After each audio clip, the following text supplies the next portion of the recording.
Most people read Genesis 3 as a sin chapter. A serpent, a fruit, a mistake, and consequences. And then they carry that reading forward into everything else. Sin entered, now we need salvation, and that's the story. And while that reading isn't false, it's just too small, because it doesn't explain why Scripture looks the way it does. It doesn't explain why the prophets sound like lawyers. It doesn't explain why the temple matters so much. It doesn't explain why exile keeps recurring as a pattern. It doesn't explain why restoration language sounds the way it sounds. And it doesn't explain why Revelation ends where it ends. If Genesis 3 is just the sin chapter, those things don't really connect. But if Genesis 3 is something more structural, then they do. So here's the point. Genesis 3 isn't primarily a sin story, it's the first collapse of the covenant operating system. And I want to be precise here. This chapter is dealing first with the collapse of covenant man, sanctuary man, the Adamic representative order. If you flatten that into a loose statement about all humanity everywhere without distinction, you blur what the text is actually doing. The Adamic structure is what fractures here. And the reason the rest of Scripture looks the way it does is because the rest of Scripture is running the same system and responding to the same collapse. So let me walk you through it using the 7-layer architecture. Layer 1, the temple pattern. Before we get to the serpent, we need to establish where this is happening.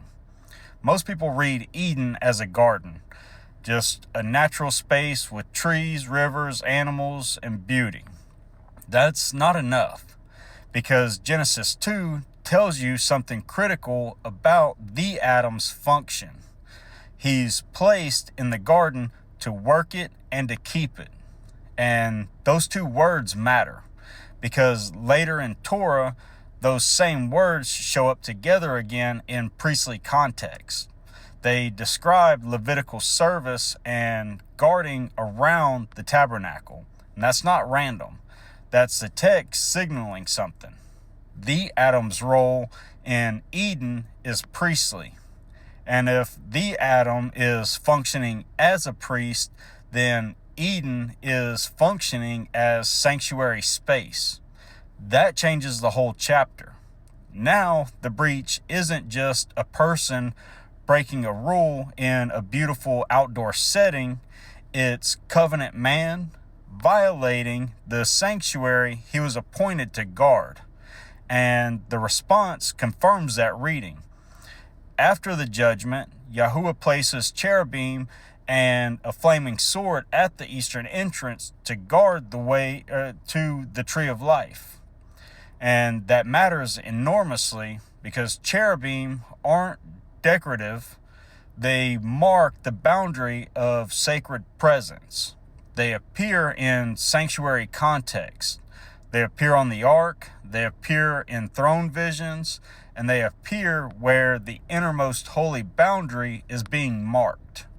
So the flaming sword at the eastern entrance is the first closed sanctuary in Scripture. That's the architectural problem the rest of the Bible keeps answering. How does the closed sanctuary get opened again? How does guarded access become restored access? That's not a side question. That's one of the main questions of the whole canon. So Genesis 3 doesn't just introduce sin, it introduces the structural temple problem the rest of Scripture spends itself trying to resolve. Layer 2, the Modim cycle. This is the layer that most people miss completely in Genesis 3 because the act of eating isn't just a moral failure, it's also a timing violation. Look at what the serpent does first. He doesn't begin with force.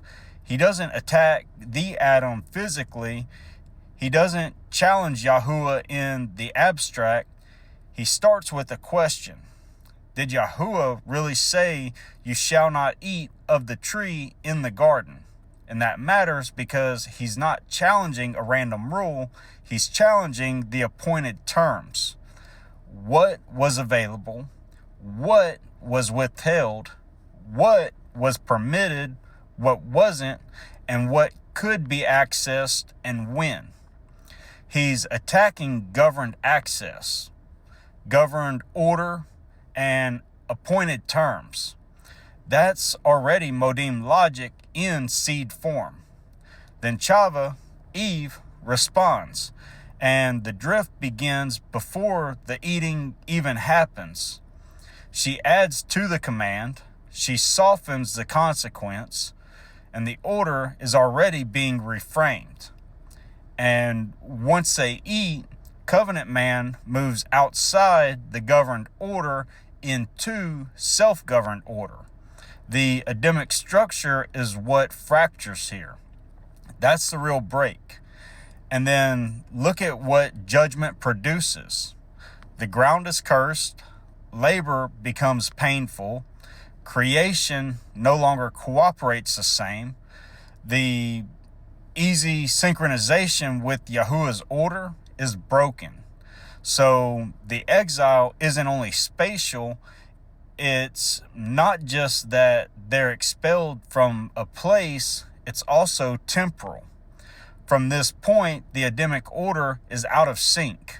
It's out of appointed order and out of covenant rhythm. And that's why sacred time matters so much later.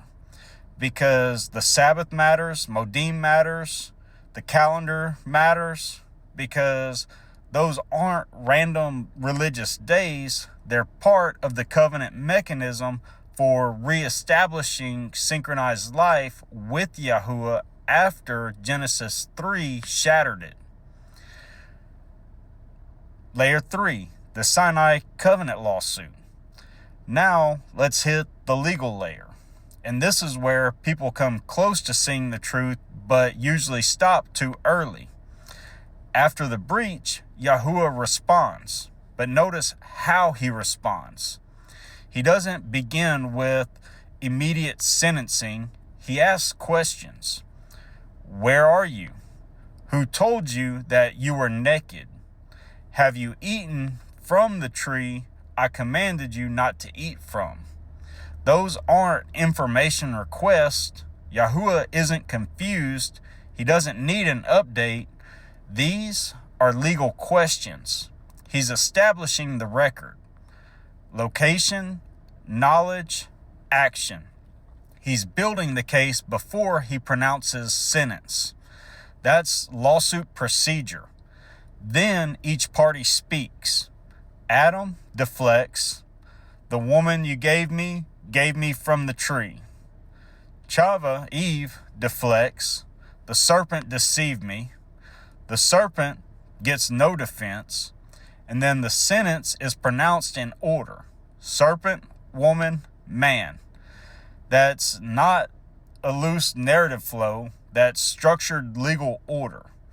This is a covenant lawsuit, not a metaphor for one, not a nice comparison, but a real legal sequence. And that matters because this becomes the template for the prophets. Isaiah does this, Jeremiah, Micah, Hosea, Amos, they all do this. And they're not random religious voices just shouting at people. They're covenant prosecutors. And the legal sequence they keep running has its first clear precedent here.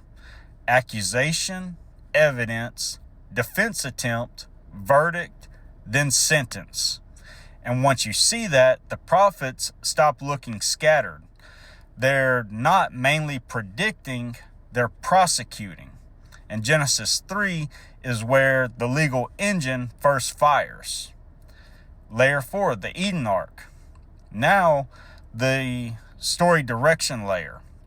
The Eden Ark runs like this: garden, rebellion, exile, guarded access, restoration. Genesis 3 is where the turn happens. The story moves from ordered presence into exile.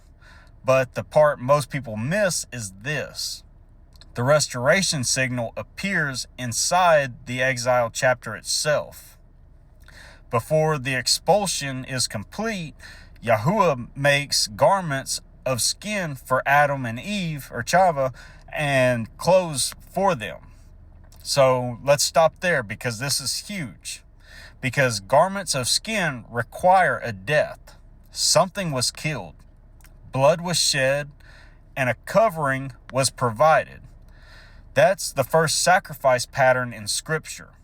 And it happens inside the collapsed chapter. Before they leave, before the cherubim take their post, and before the sanctuary is fully closed off. That means the return signal appears in the same place as the exile. That's how the system works. The ark doesn't wait until much later to begin restoration language. It starts here. A death, a covering, a shame addressed, and a breach answered, however partially. So the exile begins, but the first sign of return begins with it. That's why the whole rest of Scripture runs on sacrifice, covering, access, and restored nearness, because the engine begins here. Genesis 3 isn't just where things break, it's also where the first structural signal of return appears. Let's move to layer 5. Now, the Jubilee release pattern. So Jubilee governs return, release, and reset. And Genesis 3 establishes exactly what Jubilee will later need to undo. The ground is cursed, land no longer cooperates, inheritance becomes burdened by toil, and the Adamic line now comes under a form of bondage within the fractured covenant order. Pain, resistance, labor, and death. Everything that Jubilee later addresses has its deep fracture point right here, because Jubilee is about restoring rightful order, land returning, captivity ending, distortion being interrupted, what was wrongly held being released. Genesis 3 gives you the broken version of all that. The land is no longer easy inheritance. Covenant man is now laboring under resistance, and the ground no longer yields in the same ordered way. The relationship between man, land, and life itself has been thrown out of order. That's why Jubilee isn't just a social law later on, it's a restoration logic answering something ancient. And that's why Luke 4 matters so much later. Because when Yahusha stands up and proclaims the acceptable year of Yahuwah, that's not just an uplifting sermon, that's Jubilee language. It's release language, reset language, and restoration language. And all of that reaches back to the fracture that Genesis 3 established. So Genesis 3 doesn't mention Jubilee by name, but it absolutely establishes the broken condition that Jubilee exists to reverse. Layer 6, pulse mathematics. I want to keep this clean and not overload it, because there's two major pulse features here that matter most, and these are secondary pulses. The first is the 4-stage breach sequence. Chava saw, she desired, she took, she ate. That matters, because this isn't just a list of actions, it's a collapse sequence. Perception, desire, action, and completion. So once you see that here, you start seeing it again later. David and Bathsheba, Achan in Joshua 7, and other covenant collapse moments. The pattern repeats because Genesis 3 establishes the breach algorithm, and that's one of the strongest pulse features in the chapter. The second is the 3-question legal sequence. Yahuwah asks 3 questions before the sentence is pronounced. Now 3 matters because it marks measured transition and reversal pattern in Scripture. Collapse is being examined before consequences finalized, and the chapter is being measured, not just reacted to. And later in Scripture, 3 keeps showing up at restoration thresholds: Jonah, Esther, and Yahushua's resurrection. So here in Genesis chapter 3, the 3-question sequence isn't random dialogue padding, it's legal measurement at the collapse point, and it points toward the fact that the chapter won't end in fracture alone. Because even inside the chapter, the restoration signals are already beginning: covering, sacrifice, seed promise. So the pulse layer here isn't decorative, it's showing you how breach is structured and how restoration is already being measured into the collapse. Let's move to layer 7, the axis. Now, this is the behavioral and interpretive layer. I'm not going to force every axis in here. I'm going to lock the primary one. So the primary axis in Genesis 3 is axis 1, Akkad and the Shema. It's identity and source authority. Why?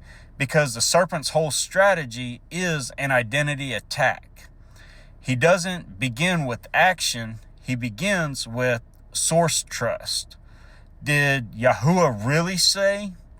That's the fracture point. If the word of Yahuwah can be doubted, if his terms can be renegotiated, if his warnings can be softened, or if his authority can be questioned, then everything else follows. Then the serpent pushes it further. You will not surely die. You will be like Elohim. That's identity substitution.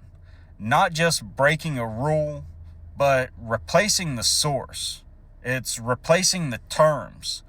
It's replacing the identity of covenant man under governed order with the fantasy of self-defining autonomy.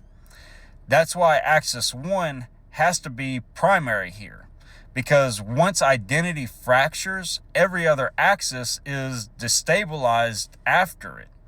And that's why the hiding matters too, because they don't just hide because they broke a command, they hide because the breach exposed what they became: naked, uncovered, and dislocated.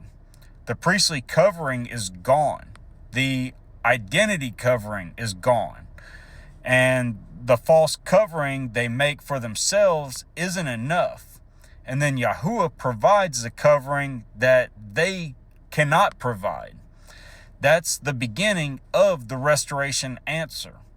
So yes, many axes could be traced through the chapter, but the governing fracture point is identity. Who speaks, who defines, who is trusted, and who determines good and evil. That's axis 1. So let's bring it all together now. Genesis 3 isn't a story that simply explains why life is hard. It's the activation of the covenant operating system at the first great breach. Every layer fires. The temple, you have the sanctuary is violated. Modim, the appointed order is broken, and the Adamic covenant structure moves into self-governed time. The Sinai lawsuit, a formal legal procedure is conducted. The Eden Ark, the story turns into exile and guarded access. Jubilee, land, inheritance, and release logic are fractured at the level of covenant man and the order flowing from him. Pulse, the breach algorithm is established and the collapse is measured.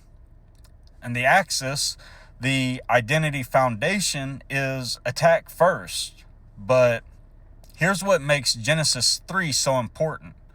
The restoration signal appears inside the collapsed chapter. Yahuwah kills an animal, he provides covering, he announces enmity between the serpent's seed and the woman's seed, and that means the reversal is already being declared before the exile even finishes unfolding. So the exile and the first signal of return sit in the same chapter. And that's not random, that's architecture. And once you see Genesis 3 that way, the rest of the Bible starts making sense. Every exile narrative, every prophetic prosecution, every sacrifice pattern, every restoration promise, every temple structure, every access question, and every final vision of return. They're all answering what happened here. It's the same system, same layers, same engine, same collapse, and same return signal already embedded inside it. That's what Genesis 3 actually is. And the full course, the 7-layer architecture, you learn to read every passage just like this. So if you want to sign up, you can go to school.com/undeniable truths, and you can start, you can have a full week, learn Axis 1 at no cost, and see if it's for you.